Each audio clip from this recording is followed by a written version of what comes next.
दोस्तों, आज की कहानी है जितनी चादर हो उतना ही पैर फैलाना चाहिए। दरवाजे की घंटी की आवाज सुनते ही अदिति भागती हुई आई और अपने पापा को देखकर मुस्कुराते हुए उनके हाथ से टिफिन ले लिया। क्या कर रही है मेरी गुड़िया? अपनी बेटी के सर पर प्यार से हाथ फेरते हुए संजय घर के अंदर आया और घर में इतनी शांति देखकर समझ गया कि आज भी दिव्या घर पर नहीं है। संजय ने अदिति से पूछा, क्या हुआ बेटा, मम्मी घर पर नहीं है क्या? नहीं पापा, जब मैं और गरिमा स्कूल से आए थे तब मम्मी घर पर नहीं थी। पड़ोस वाली आंटी ने हमें घर की चाबी दी थी। स्कूल से आने के बाद खाना खाया तुम दोनों ने? और गरिमा कहाँ है? दिख नहीं रही कहीं। संजय ने अपनी बेटी अदिति से पूछा। पापा, गरिमा अंदर कमरे में सो रही है, उसे बहुत तेज बुखार है। मैंने ठंडे पानी की पट्टी कर दी है, लेकिन उसका सिर अभी भी बहुत गर्म है। अदिति की बात सुनकर संजय घबराकर गरिमा को देखने कमरे में गया तो उसका बदन बुखार से तप रहा था और वह बेड पर बेहोश पड़ी थी। घबराकर संजय गरिमा को डॉक्टर के पास ले गया तो डॉक्टर ने दवाई दी और उन्हें घर भेज दिया। घर आते समय वह दूध और ब्रेड के पैकेट को भी लेकर आया, क्योंकि वह जानता था कि बच्चों ने स्कूल से आने के बाद कुछ भी नहीं खाया है। घर आकर उसने बच्चों को दूध के साथ ब्रेड खिलाई और गरिमा को दवाई देकर सुला दिया। तब तक दिव्या भी घर आ चुकी थी। संजय वैसे तो बहुत शांत स्वभाव का था, लेकिन आज ऐसा लग रहा था कि उसके सब्र का बांध टूट चुका है और दिव्या को देखकर अपना आपा खो बैठा और उसे खरी खोटी सुनाने लग गया। यह क्या हरकत है दिव्या? सारा सारा दिन घर से बाहर रहती हो, रोज ना घर की चिंता ना बच्चों की। तुम्हें पता भी है कि तुम्हारे बच्चे स्कूल से घर आए भी या नहीं, उन्होंने कुछ खाया भी है या नहीं। तुम्हें सिर्फ अपनी किटी पार्टी की पड़ी रहती है। तुम्हें इतना भी होश नहीं कि तुम्हारी बेटी गरिमा बुखार से तड़प रही है और तुम्हें अपनी मौज मस्ती की पड़ी है। जैसे ही दिव्या ने सुना कि गरिमा को बुखार है, वह तुरंत अपना पर्स फेंक कर गरिमा के कमरे की तरफ भागी। दिव्या बाहर आते ही संजय के पैरों में गिर गई और रो रो कर उससे माफी मांगने लगी। यह क्या कर रही हो दिव्या?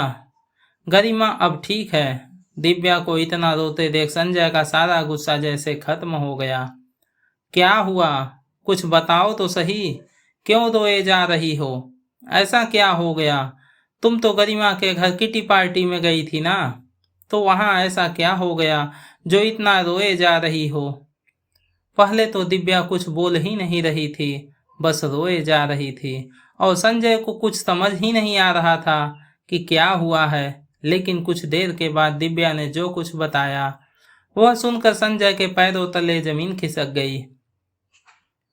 आज उसे खुद पर इतना गुस्सा आ रहा था कि क्योंकि उसने दिव्या की हर चीज में उसका साथ दिया था। कुछ महीने पहले ही दिव्या की दोस्त गरिमा उसे मार्केट में मिली। बचपन की दोस्त काफी समय बाद मिली थी, इसलिए उनके बीच में बहुत सारी बातें शुरू हो गई और घर पर आना जाना भी शुरू हो गया। महिमा के पति का बहुत बड़ा बिजनेस था, काफी अमीर लोग थे वह, और वहीं दूसरी तरफ संजय और दिव्या बहुत ही साधारण परिवार से थे। संजय एक साधारण सी कंपनी में जॉब करता था और वह बहुत ही सुलझा हुआ और सभी के साथ घुल मिलकर और खुश रहने वाला व्यक्ति था। उसके पास जितना था वह उसी में ही खुश रहता था, लेकिन दूसरी तरफ दिव्या का व्यवहार बिल्कुल उल्टा था। उसके शौक बहुत बड़े बड़े थे। वह सोचती थी कि वह दुनिया की सबसे अमीर औरत बन जाए, और जब वह महिमा से मिली तो उसकी देखा देखी में और भी हवा में उड़ने लगी थी। दिव्या महिमा की ग्रुप की मेंबर बन गई। अब वह जैसे अपनी अलग दुनिया में खो गई थी। बच्चे जब भी स्कूल से घर आते तो घर पर ताला होता और दिव्या रोज अपनी किटी पार्टी में बिजी होती थी। उसके घर की कोई सुध बुध नहीं थी, ना ही बच्चों का कोई ख्याल था। और संजय अगर कुछ बोलता तो उसे भी यही कहकर चुप करवा देती थी कि तुम्हारे अपने तो कोई शौक नहीं है, तुम मुझे तो अपनी जिंदगी जीने दो, तुम तो अपनी छोटी सी नौकरी में खुश हो, लेकिन मेरे जो सपने हैं वह मुझे पूरे करने दो। मैं अगर अपने दोस्तों के साथ थोड़ा सा हंस बोल लेती हूँ तो उसमें भी तुम्हें परेशानी होती है। बच्चों के सामने किसी तरह का कोई क्लेश ना हो, यह सोचकर संजय हमेशा चुप हो जाता था। लेकिन आज दिव्या ने हद पार कर दी थी। वह सिर्फ दिखावा करने के लिए अपनी पड़ोसन का डायमंड नेकलेस पहन के पार्टी में चली गई थी। पार्टी में कब वह कहाँ गिर गया उसे पता ही नहीं चला। अब क्या होगा, जो होना था वह तो हो गया, क्या कीमत होगी, उसने पूछा। तो दिव्या ने जवाब दिया कि बहुत महंगा डायमंड लगे थे उसमें, रानी भाभी को उनके पति ने गिफ्ट दिया था। मुझे नेकलेस दिखा रही थी तो मैंने उनसे एक दिन के लिए मांग लिया। दिव्या की बात सुनकर संजय के होश उड़ गए। उसे कुछ समझ नहीं आ रहा था। अगर सोने का होता तो मैं फिर भी कुछ जुगाड़ कर लेता, लेकिन अब डायमंड का नेकलेस, इसकी कीमत कहाँ से चुकाऊं मैं? इतनी तो मेरी औकात भी नहीं है। संजय ने कहा, मुझे माफ कर दो, मुझसे बहुत बड़ी गलती हो गई। मुझसे क्या माफी मांग रही हो? अब रानी भाभी को क्या जवाब देंगे हम? नाराज होकर संजय ने कहा। पूरी रात दोनों पति पत्नी ने जाग कर काट दी, यही सोचते सोचते कि शायद कोई रास्ता निकल आए इस मुसीबत से छुटकारा पाने का। पूरी रात सोचने के बाद संजय बोला, एक काम करता हूँ, अपने बॉस से लोन की बात करता हूँ। अगर लोन मिल जाता है तो रानी भाभी को नेकलेस के पैसे लौटा देंगे और जो हुआ है वह सारी बात बता देंगे। मुझे तो इसके अलावा और कोई रास्ता भी नजर नहीं आ रहा। लोन लेने के विचार से और सबके सामने बेइज्जती होने के डर से दिव्या तड़प उठी। यह सब उसकी गलतियों का नतीजा था।